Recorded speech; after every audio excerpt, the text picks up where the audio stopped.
ये बहुत अच्छी बातचीत हुई क्योंकि हालात बहुत गंभीर है देश के। जिस रूप में किस दिशा में मुल्क जा रहा है, किस दिशा में जाएगा, किसी को नहीं मालूम है। लोकतंत्र खुद ही खतरे में है, संविधान खतरे के अंदर है क्योंकि कानून का राज जो होना चाहिए जिस रूप में, जब आप जुडिशरी को, जब आप एजेंसियों को, जो इनकम टैक्स हो, ईडी हो, सीबीआई हो, उनका दुरुपयोग करोगे तो ये जो हम लोग यहाँ बैठे दिल्ली में, उनसे ज़्यादा उनको मालूम है जो भुगत भोगी हैं राज्यों के अंदर, जिलों के अंदर, जहाँ राज्य बंद करते वाले, जहाँ राज्य सरकारें बीजेपी की है, वहाँ तो अगर आप असहमत हैं तो आप देशद्रोही हो। जिस मुल्क में ये हालत बन जाए, चाहे मीडिया हो, चाहे वो साहित्यकार हो, चाहे लेखक हो, चाहे पॉलिटिशियन हो, आप असहमति व्यक्त नहीं कर सकते। उनमें टॉलरेंस पावर नहीं है जो होनी चाहिए लोकतंत्र के अंदर। सबसे बड़ा गुण लोकतंत्र का ये होना चाहिए कि आप टॉलरेंस पावर रखो। आपका आलोचक क्या कहता है, आपके विपक्षी क्या कहता है, उसके बाद आप फैसला लो। फैसला आपको लेना है। आप उनकी बात सुनने नहीं चाहते हो और देशद्रोही का मुकदमा लगा देते हो, जेल भेज देते हो, ये कहाँ का न्याय है। तो देश के हालात बड़े गंभीर है, तो चिंता लगी हम लोगों को। आज मैं मुख्यमंत्री हूँ, पर आज आप बताइए कि मुख्यमंत्री के रूप में मेरा कर्तव्य बनता है कि हालात जो है उनसे मैं वाकिफ करूँ मेरे नेता को, इसलिए मैं आया हूँ। हालात बड़े गंभीर बने हुए हैं, चिंताजनक हैं। पेट्रोल डीजल के दाम, गैस के दाम बढ़े हैं। आम जनता इतनी गहरे जा नहीं सकती है। केंद्र सरकार को चाहिए कि वो राज्य सरकार को मदद करे, फाइनेंशियली इमदाद करे, फाइनेंशियली मजबूत हो। अल्टीमेटली विकास कहाँ होता है? गांव में होता है, जिलों में होता है, राज्यों में होता है, वो राज्य सरकार करती है। तो केंद्र सरकार को चाहिए वो राज्यों को उल्टा इमदाद करे, मजबूत करे, जिससे कि देश का विकास हो। देश का विकास तब होगा तब राज्य सरकारें विकास के अंदर पूरी तरह भागीदारी निभाएगी अपनी। उल्टा हो रहा है, लूट मचा रखी पूरे मुल्क के अंदर। इन लोगों ने लूट मचा रखी है पूरी। आपका एक्साइज जो लगती है पेट्रोल की, डीजल की, और आपका ले लिया इन्होंने गैस को भी। आपको जान के हैरानी होगी, जो एक्साइज ड्यूटी में हिस्सा मिलता था राज्यों को, उसको कर दिया, मान लीजिए 100 रुपये से 10 रुपये भी ले आए इसके, जिसे हिस्सा उनको नहीं मिल पाए। उस पैसे को शिफ्ट कर दिया एडिशनल एक्साइज ड्यूटी में। और एडिशनल एक्साइज ड्यूटी एक, स्पेशल एक्साइज ड्यूटी 2, और एक सेट लगा दिया एग्रीकल्चर पर। वो पैसा जो होना चाहिए था राज्यों को बंटवारा वाला, उसको सिर्फ उधर कर दिया। उनमें से पहले कुछ 5 रुपये 10 रुपये कम कर दिया। अभी साल भर में इन्होंने बढ़ाया होगा 25-30 रुपये, 5 रुपये 10 रुपये कम कर दिया। वाह, लूटना चाहते हैं जी। फिर राज्यों में दबाव दे रहे हैं कि आप लोग कम करो। सबको मालूम होना चाहिए जितना कम ये करेंगे उसके रेशियो में स्वतः ही राज्यों का पैसा कम हो जाता है। क्योंकि राज्य के टैक्स जो लगता है वो लगता है, टोटल कितना टैक्स लग रहा है दिल्ली के अंदर, केंद्र में कितना टैक्स लगता है, उस पर टैक्स वैट लगता है। अब मान लीजिए पहले मैंने 10 महीने पहले 2% कम किया अपना आप ही, उसको किसी राज्य ने नहीं किया था, मैंने अकेले नहीं किया था। वो हमें सलाह दे रहे हैं केंद्र सरकार वाले। अमित शाह जी खुद का फ़ोन आया मेरे पास कि भाई आप कम कीजिए।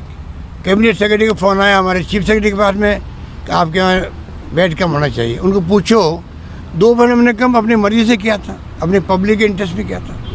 अभी जो आपने कम किया 5-10%, उसे 1800 करोड़ का हमें और कम हो गया हमारा अपना आप ही। उसी अनुपात में कम अपना हो जाता है।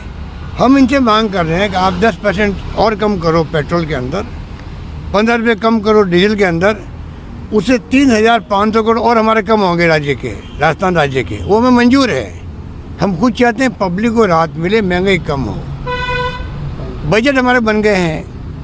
अब अगर हम लोग इनके कहने से जो चलते जाएंगे तो वो तो डिस्टर्ब होना ही होना है। दूसरा, एक विश्वास दिलाया देशवासियों को, भविष्य के अंदर अब पहले की तरह जो रोज बढ़ते थे पैसा, वो कंपनी नहीं बढ़ाएगी। ये गारंटी सरकार ले, भारत सरकार ले कि कंपनी रोज 15, 35 पैसे 40 पैसे बढ़ा रही थी, बढ़ाते बढ़ाते 115 रुपये तक लेकर आ गई थी। वो अब भविष्य में नहीं होगा।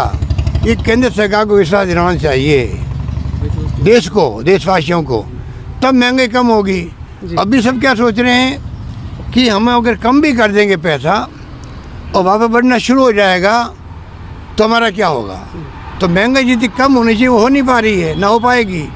ये तमाम बातें बहुत बड़े इश्यू बने हुए देश के अंदर, इसलिए हम चिंतित हैं। तो हम अपने नेता को कह रहे हैं कि भाई ये हालात देश के हैं, उनको मालूम है, क्योंकि सोनिया गांधी जी वो नेता हैं जो देश की समस्याओं की नर्ज पे हाथ रखती है हमेशा।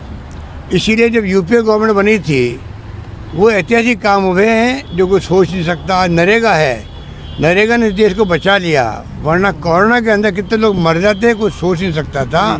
गांव-गांव में काम खुल गए क्योंकि कानून बना के अधिकार दिया है रोजगार का, नरेगा के अंदर, महात्मा गांधी नरेगा के अंदर। RTE एजुकेशन का राइट मिल गया देशवासियों को, गरीबों को, वो प्राइवेट स्कूलों में भर्ती हो सकते हैं। खाद्य सामग्री का एक्ट बना दिया, कहा 1 रुपये किलो, 2 रुपये किलो गेहूँ, 3 रुपये किलो चावल मिल रहे हैं। राज्य सरकार उसको 1 रुपये किलो दे रही है, फ्री दे रही है। तो कहने का मतलब जो शानदार काम यूपी गवर्नमेंट हुआ था उसको तो हमारे CNAG ने, मिस्टर रॉय ने, विनोद राय ने षड्यंत्र के अंतर्गत जिस प्रकार से अब माफ़ी मांगते फिर रहे हैं, अब माफ़ी मांगते फिर रहे हैं वो CNAG हमारे उनसे संजय निरूपम जी से। इनको पूछो आपकी इतनी बड़ी पोस्ट है देश की, कॉन्स्टिट्यूशनल पोस्ट है, वो बहुत बड़ी पोस्ट है, प्रोटोकॉल के अंदर बहुत ऊपर आती है वो। उस व्यक्ति ने देश को बर्बाद कर दिया जिस रूप में 1,76,000 का घोटाला हो गया। वो 2G स्पेक्ट्रम कहाँ चला गया, वो कहाँ चला गया, कोलगेट कहाँ चला गया, वो कहाँ चला गया। तो ये जो स्थिति बनी है देश के अंदर, उससे पूरा देश डिस्टर्ब है। पोल खुल रही है इनकी, पोल खुल रही है इनकी। यूपीए गवर्नमेंट को बदनाम करके सत्ता में आ गए लोग। अब धर्म के नाम पर और जाति के नाम पर अगर आप देश में बंटवारा करोगे तो मैंने कहा देश की दिशा में जा रहा, किस दिशा में जाएगा ये मैं क्यों कह रहा हूँ। अगर आप धर्म के नाम पे ढकेलोगे लोगों को तो कब तक ढकेलोगे आप। इस प्रकार से अगर देश चलेगा तो चुनाव जीतना एक बात है, पर देश चलाना मुश्किल हो जाएगा, ये मैं कह रहा हूँ। छोटा सा सवाल है कि कल आपने प्रियंका गांधी से मुलाकात की, आज सोनिया गांधी से मुलाकात की, तो देश और लोकतंत्र के खतरे के अलावा राजस्थान के मंत्रिमंडल विस्तार, राजनीतिक नियुक्तियों, इन पर भी कोई बातचीत हुई क्या?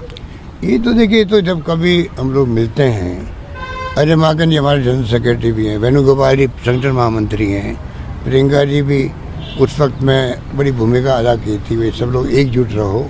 तो हम तो जब कभी मिलते हैं तो चर्चा होती रहती है, पहले भी होती रही है।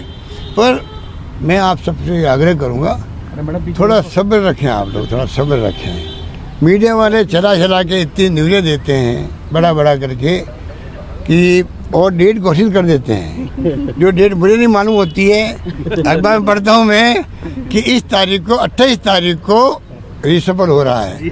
तो ये सपना कैसे आता है सर? आप क्लियर कर दीजिए ना कि होगा कि नहीं होगा, तो कब होगा? नंबर 2 कि राहुल गांधी से हमारी मुलाकात ही नहीं होती है। 16 तारीख को जब मैं आया था तो मेरी मुलाकात ही नहीं हुई उनसे।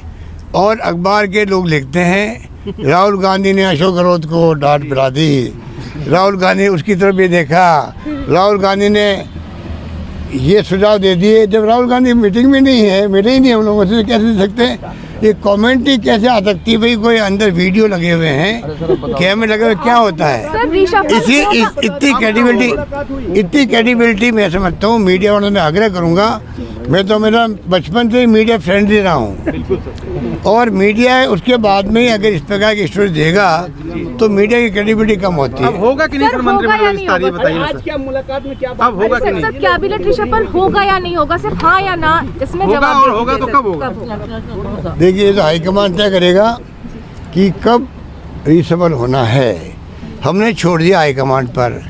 जो मुझसे इंक्वायरी की गई राजस्थान के बारे में, मैंने ब्रीफ कर दिया है, सब बातें ठीक है। और अजय माकन जी हमारे महामंत्री आते रहते हैं वहाँ पर, उनको सारी जानकारी हमारे पर है। मैं उम्मीद करता हूँ कि वो कांग्रेस प्रेसिडेंट से बात करेंगे, राहुल गांधी से बात करेंगे, वेणुगोपाल जी और सब मिलके आपस में जो बातें हुई है उसके आधार फैसला वो लेंगे, वो हम सबको मंजूर होगा। हम चाहते हैं कि राजस्थान में गुड गवर्नेंस चल रही है, बीजेपी का सुपड़ा साफ हो रहा है। 3 से 4 नंबर पर बीजेपी का भी आई है कि बाई इलेक्शन में तो 50 साल के अंदर और जमान जब्त होगी बीजेपी की। तो अब उनके मुंह पे ताले लग गए हैं। सवाल यही है कि पहले क्या क्या बोल रहे थे हमारे बारे में जब ये सबको सब मालूम इतनी है। बढ़िया